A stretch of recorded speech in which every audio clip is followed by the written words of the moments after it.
ალტას ახალი მაღაზია ვარკეთილში რებრენდირებული ობიექტი მომხმარებელს თვითმომსახურების სერვისს და სპეციალურ ფასებს თავაზობს. დედაქალაქში ეს ქსელის მეხუთე მაღაზია. ქსელი სწრაფად ფართოვდება, ახალ ობიექტში სამუშაოდ კი ადამიანები თბილისის მერიის დასაქმების ბაზიდან შეირჩევიან. მაღაზია დღეს გიგი უგულავამ გახსნა.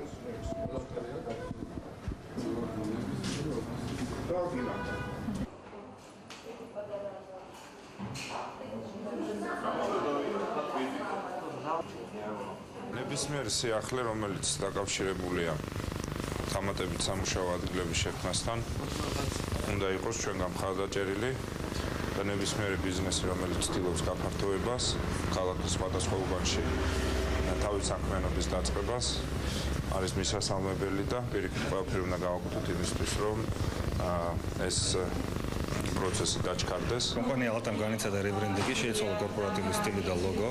რაც უფრო მნიშვნელოვანია, შეიცვალა მაღაზიების ფორმატი.